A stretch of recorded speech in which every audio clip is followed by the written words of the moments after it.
suis bien man liñ ma doon toppee kenn toppatuma dara borom parti bi laay wax nag. d'accord Adama donc yéen ñaar yéen a bokk gis-gis il faut situer les responsabilités de et que justice soit faite. d'accord que justice soit faite. Alors ñu jàll ci beneen actualité boo xam ni bu la intéressé la certainement en tant que ancien secrétaire exécutif bu conseil national à la sécurité alimentaire CNCA fan yële ci passe kan moo fa nekk léegi sax.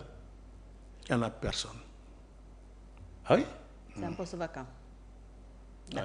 d'accord CNCA mais liggéeykat yi ñoom toog nañu ay weer jotuñu seen salaire. ñoom tam ñu ngi ci insécurité mais jot nañ ko.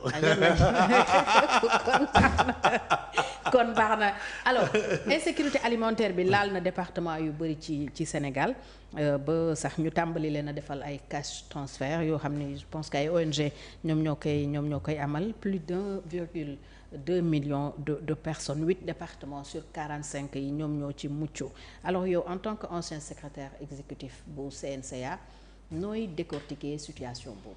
non 12 départements moo ci mucc. d'accord sur 45. Sur 46. ok mu am 25 yi nga xamante ne dañu nekk en crise donc voilà et puis il y a des cas d'urgence yi nga xamante ni moo ci nekk. mooy 8 yi. mooy donc ce qui fait que boo ko jëlee nga xayma ko.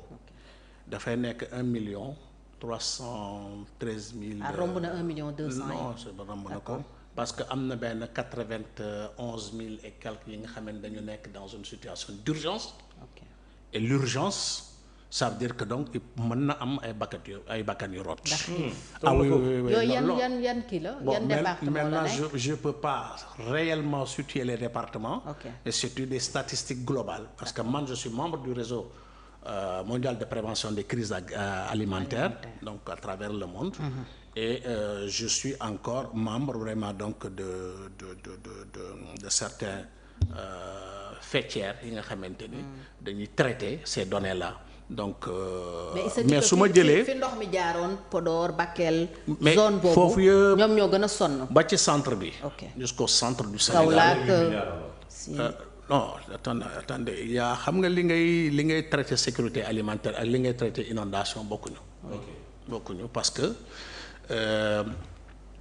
Insécurité alimentaire nit ñi demoon nañu ba yaakaar ne ku ndóol rek quoi da ngay nekk ci insécurité alimentaire. C'est faux. d'accord niroo. kañ la ñuy wax sax insécurité alimentaire. On parle d'insécurité alimentaire quand une personne mënul réunir ñetti repas yi. pour assurer le niveau donc d'énergie bi mu soxla. pour mën a dox ay soxla. déet am na ñi nga xamante ni am na ñi nga xamante ni nous sommes tous sénégalais des malnutris. d'accord naa loolu. non les gens ne peuvent pas réunir les 3 repas. waaw mais xam nga par exemple ku mel ni man. je peux réunir les 3 repas mais je ne les prends pas pour des questions de convenance personnelle et pour ma santé. lekk ju bare tamit aussi beneen affaire la wax. boo gisee ni ñuy def ñetti repas yi. c'est pour ñi nga xamante ne dañuy nekk en activité ak ñi nga xamante ne ay xale lañu mën na la ñu seen bopp dara. donc ñooñu dañu soxla énergie. pour mën a. oui parce que dañuy dépenser énergie. donc nu ci néew rek boo xëyee war ngaa mën a am lu nga lekk bu naaj bi. feeñee rek nga am loo lekk. voilà donc nga mu am. bu jant bi soowee nga am lu nga lekk. et loolu am na solo ci doomu aadama. nit ñi dañuy yaakaar ne dañ koy xayma ci ay nu mu tuddati foyer wala ménage déedéet ménage c'est par extension mais par doomu aadama lañ koy def. d'accord par nit. am na solo. c'est comme aussi am na ay mala ñii nga xamante ne par exemple ay nag daanu jël nag yi nga xamante ni ñoom ñooy nampal xaw ma ndax noonu lañ koy waxee ci wolof. ak seeni voilà doom yi donc ñooñu la ñuy compter pour mën a seet nan lañ leen mën a jàppale pour que parce que nag bu jigéen bi bu fekkente ni vraiment donc soow mi dagg na ci moom bu ndaw bi du rëcc surtout bu fekkente ni mënagul donc lekk ñax xam nga donc doomu aadama yi aussi noonu la donc Sénégal foofu la tollu donc 1,3 million et quelques personnes. donc ñu su ngi ma ci jëlee insécurité alimentaire chiffre yi réellement 1,313,642 personnes. Ça représente à la limite 7% donc de la population. mais est-ce que au Sénégal. est-ce que c'est parce que li nga définir sécurité alimentaire. Insécurité alimentaire. Mais attends, tu vas dans la banlieue, mais ça dépasse les 1,3 million. mais non attendez. Moi j'ai pas compris quoi, parce que y a des personnes yoo xamante ni ñaari repas yi sax mënuñu ko assurer par jour. waaw xam nga dafa am ay normes booy def enquête yooyu wala booy calculer dafa am ay normes mënoo ci génne te dafa am classification bi ñuy wax de la phase 1 ba la phase 5. phase 1 mooy ñi nga xamante ne amuñu benn jafe-jafe. phase 2 mooy ñi nga xamante ne bu ñu ci taxawulee lu gaaw dana am léegi nga jël kii Adja Fatou maa ngi jéggalu Adja Fatou jël tàkkaay yi dem tayle ko. jaay ko dëgg la. donc ñoom ñooy nekk sous pression. ñii. les couches les plus vulnérables. mooy deuxième phase bi. troisième phase bi mooy bi ñuy wax crise dëggantaan njaay ñooñu mënuñu dajale ñetti repas yi. amuñu sax luñ jaay. loolu bari na boo demee ci urgence ñooñu moom mara détail. ñu ngi ci xiif déjà. daanaka xiif fëgg na buntu bi ci seen i néeg mooy kat donc il faut que nga am benn action d'urgence moo tax ñu yónnee. les cash transferts voilà les cash transferts 115 000 par foyer voilà, et cetera donc xam nga pour mën a rapidement génnee ñooñu ci situation boobu ñu mën a am lu ñu téye. cinquième phase bi nag moom la ñuy wax famine. boobu am na catastrophe. famine bi nag ça veut dire que mën nga sax am xaalis mais dara mënoo ko jënd ci biir réew mi. lekk ci boppam moo amatul mais tolluwuñu foofu. oui foofu yàlla buñ fa toog. loolu moo am nga sax. comprendre nga.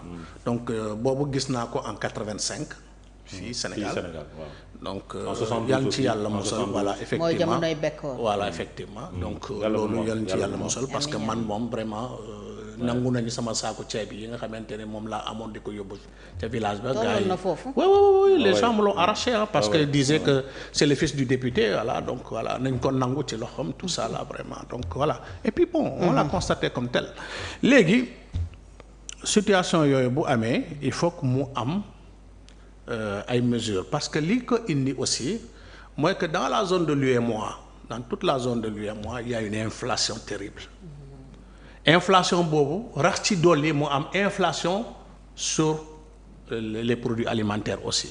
donc loolu dooleel ko dans tous les pays de l'UEMOA les 8 pays de l'UEMOA am na ca donc du Sénégal kese ci sunu gox bi. non c'est vrai c'est important parce que xam nga situation bu amee rek da nga koy wax c'est une crise sous-régionale liée vraiment donc à un espace bien déterminé. mais c'est dans tout le Sahel. alors Sénégal si boppam. y a des situations. daaw par exemple nawet bee baaxul. mais xam nga bu fekkente ne mbéy mi dafay dépendre ci nawet musiba la ci réew. ñun ci pays sahélien lañ nekk. rax ci dolli mu am crise climatique. oui. daaw production céréalière bu Sénégal dafa reculer de 48%. donc. c'est vrai. moins 48%. presque la moitié. dañuy nekk situation bi. donc loolu dafay impacter systématiquement le renchérissement donc des coûts de la vie. s'y ajoute donc l'inflation au niveau des produits alimentaires. tandis que pouvoir d'achat bi mi ngi fi nekkoon ba tey. pouvoir d'achat bi aussi dafa wàññeeku. dafa wàññeeku on est conscient de cela. bien sûr mais xoolal barki dëmb rek ma dem Bambilor seen nu mu tudd ci benn boolu jinjeer maa ngi naan borom oto bi taxawal dama bëgg jënd jinjeer mais bi ma jegee leket bi daal ma fekk ñu def fa prix bi 2000 francs le kilo. ma ne musiba naarullah foño bi 2500 francs le kilo. c'est vrai. donc xam nga yooyu yëpp prix céréales yëpp augmenté na dafa am inflation donc dafa flambé. bien sûr. et si le marché se comporte comme ça naturellement les ménages ont des problèmes vraiment donc à s'alimenter convenablement. prix yi dañuy yéeg parce que foofu aussi. te moo tax. c'est pas régulé. il est important c'est pas régulé. ku nekk lu la neex ngay jaay. effectivement on a connu ça il y a 2 ans ak yenn. voilà et puis il y a encore cette crise insécuritaire dans le Sahel nga xamante ni bu fekkente ni amoon nañu ay céréales en manque dañ doon au niveau de l'espace CEDEAO daañu am vraiment donc ñu ñuy renflouer. Et puis dans le cadre vraiment donc de comment on appelle des accords donc de la CEDEAO, des accords commerciaux donc de la CEDEAO, donc mu am phénomène de compensation yi donc régulation prix yi ba mu nga xamante ne mën na jag ci ñun.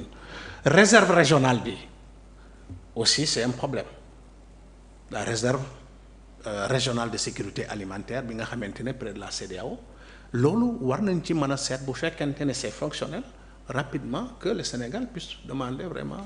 parce que ñu ngi ci situation voilà sa part ñu ngi ci situation bi nga xamante ne mën nañu permettre ñu def une distribution ou 2 distributions ou 3 distributions. pour surtout ci période bi ñu jëm nii parce que c'était entre juin et août. mooy période soudure. donc cette période soudure bi. il faut que mu am vraiment donc nit ñi agir. et je crois que quelque part aussi peut-être que le chef du gouvernement.